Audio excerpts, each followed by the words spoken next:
जिस समय पूरी दुनिया कोरोना से जूझ रही थी, उस समय जो है चीन ने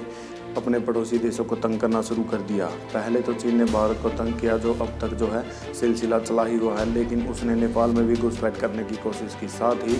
चीन की जितनी सीमा रूस के साथ लगती है, उसने उस पर भी अपना दावा करना शुरू कर दिया। लेकिन रूस एक हथियारों से संपन्न देश है, जिसके पास दुनिया के सबसे बेहतरीन हथियार हैं। और रूस जैसा एक विकसित देश चीन जैसे खतरनाक देश से निपटना अच्छी तरह जानता है, क्योंकि रूस के पास दुनिया की सबसे बेहतरीन सेना है, जिसका फ़ायदा उठाते हुए उसने चीन का सामना अच्छी तरह से करने का फैसला किया और अपनी जो है सबसे बेहतरीन सेना को उसने चीनी सीमा पर लगाया है, जिसमें बेहतरीन लड़ाकू विमान और उसके बेहतरीन फौजी और जिसमें बेहतरीन टैंक भी शामिल है। मैं आपको बता दूं कि इस समय रूस ने अपनी चीन से लगी हुई सीमा पर जो है अपने सैनिकों की तादाद 3 से 4 गुना कर दी है, ताकि चीन किसी भी प्रकार का जो है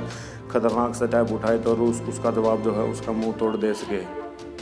और इस समय में यह भी देखा जा रहा है कि चीन के संबंध भारत के साथ बिल्कुल बिगड़ चुके हैं, जिसके कारण रूस ने भी अपनी सेना वहां पर लगा दी है, क्योंकि रूस भी भारत का एक बहुत ही पुराना प्यारा दोस्त है, जिसके तहत अगर भारत के साथ चीन का युद्ध होता तो उसमें हो सकता कि संभवतः रूप से जो है रूस भी उस युद्ध में हिस्सा ले, क्योंकि रूस की और भारत की यारी दोस्ती बहुत पुरानी है, जिसके कारण वो भी अपना युद्ध में योगदान दे सकता है।